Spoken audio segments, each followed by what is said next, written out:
Hey everybody, Chapel here. So I've shot with mini budget Amazon scopes, CV Live and Pinty to name a couple, and then I have a Vortex Diamondback on my Remington in 6.5 Creedmoor. But what I really wanted to do was to up my game in both my performance and taking the guesswork out of the shots that I take.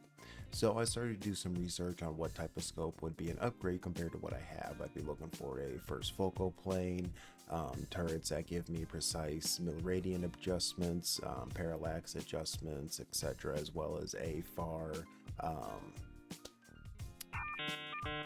zoom, I'll say, for lack of a better term at the moment. What I came across was Arken, their Shooter Hunter SH-4J Gen 2. Now, this scope has surprised me, and so I figured, as well as with part of the channel, I will do a review on it here with my first impressions, and perhaps in a few months I'll be able to give an update on it, on how it's performed as I've gotten it out to different ranges. I broke it up into 5 categories here so we can follow along with it, and in the end give it a total score across the board. The first category I'm going to cover is optical clarity and the glass quality. The clarity and the glass quality for this far outmatch anything that I'm used to. Again, I'm coming off of CV Life and Pinty scopes from Amazon, with one Vortex Diamondback that I got when I purchased another rifle. So this was a huge step up. Now, obviously, this could get beat out by brands such as Leopold, Night Force, Swarovski, any of those couple $1,000 scopes that you want to get into. With the scope, you get what you put into it, but with the price you were paying for a Arken scope, you're definitely getting your money's worth, and in fact above what your money is worth. With this scope, I was able to track my impacts as well as see my target and my reticle perfectly clear at the lowest magnification all the way up to the highest magnification. Even as my barrel began to heat up and I dealt with the dissipation and the heat off of the barrel, the scope performed phenomenally. Overall, I would give it a 7. I've looked through clear ones, but for the Arken, you are getting, it's punching well above its weight with clarity. I did attach a sunshade to the front of mine to further protect that, and also for the tactical look, because I mean, I'm looking at it here in the camera and it's over there on my shoulder. They just look cooler with the sunshade on. The turrets and tracking on the SH-4J are great. Not amazing, but great. They have a solid tactile response and track with adjustments well. The zero stop on there is also a nice feature too. What that does is allows you to put a set screw in and tighten it down so that way you cannot adjust past your zero, and when you want to return to it, you just spin until it stops. Great, especially, given what I came off of. And I've only shot this at 75 yards. I do have to add that as a disclaimer. I want to set my true zero at 100 yards because when working with MRADs, it's the metric system, meaning it is all off of hundreds, and I want to be able to make my adjustments at that distance. But shooting at 75 yards, I was able to get my reticle zeroed extremely quickly, and it held perfectly fine even before I went about tightening it down. So for overall, for turret performance and tracking, I would definitely give that a 7.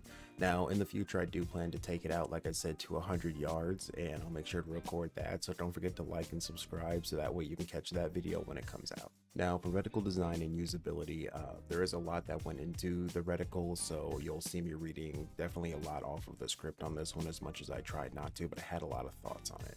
This comes with 4 different reticle options, 2 in MRAD and 2 in MOA. Each of those features then comes with the option of a VHR, a variable hunting reticle, or a VPR, a variable precision reticle. I went with the VHR as, of course, my intended purpose with this is to hunt, but come next year, I'm hoping to try out some rifle competitions, and in that case, I will get the VPR version. But today I'm only going to discuss the VHR. With that, it is well designed and features a less cluttered view than the VPR for faster target acquisition and simpler holdover calculations. You do lose out on the Christmas tree of holdovers, but if you're out in the field hunting, don't worry about that. You see enough good coast as it is. It also features an illumination, which was incredibly nice. It illuminates the crosshairs and the bottom holdover line. If I didn't have a pair of binos with me at the time, I would consider using this to glass the area, especially when paired with the clear glass that it comes with. For this reason, I give this reticle for the design and usability a solid 9. It's definitely the favorite reticle that I've seen across the research that I've done. In the future, that could change, but so far, if anyone asks, this is the reticle and this is the scope I would tell them to at least start out with, and I would suggest to anybody talking to me. Now, for durability and build quality, I actually went and picked up the rifle so you can get an appreciation for how large this scope actually is. I don't have a banana for scale, but on my desk I do have a PlayStation 5 controller, so if you do have one of these nearby, you can kind of get an idea, put them side by side like this, of just how large this scope is. And I'm holding this close enough that it's almost touching the scope. So it's large and it's heavy, but when you operate it, it feels delicate, like a specialized apparatus, which I guess in that case it is, and perhaps it's just a hunter focused line of thinking, but I really like my scopes to feel extremely robust. Set that down here. I have knocked my scopes, my rifles around a bit, you know, climbing into a stand or entering a blind, even trekking through the woods, scouting, or looking for a deer that's dropped. Now, I'm not saying that I abuse my rifles and throw them around to any measure, but I think we've all had that situation when you're heading out where you wonder if the ditch that you just drove out of and jostled your rifle around is going to cause you to miss that 8-pointer. It didn't. You just missed a shot, but you know, that's a discussion for another time. The Arken SH-4J feels like it's going to lose 0, but so far for me, it has not. It has not at all, and I don't believe that it's going to.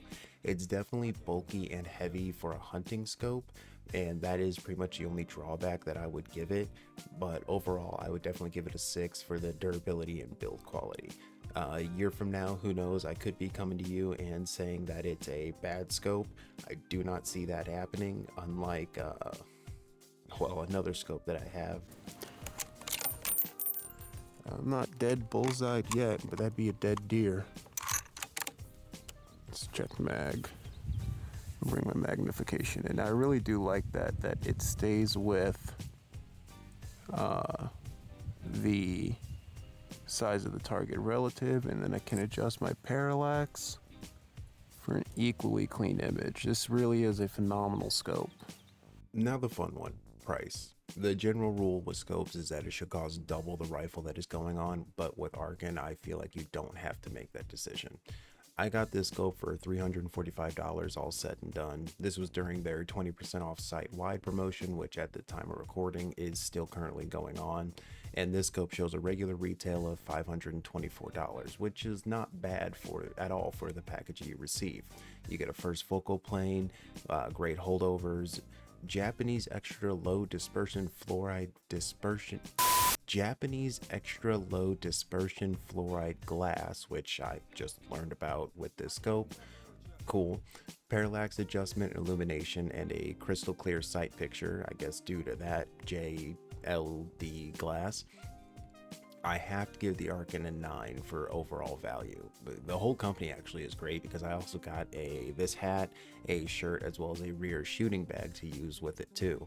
I plan to purchase more scopes from them in the future, and again, I would definitely suggest the scope overall.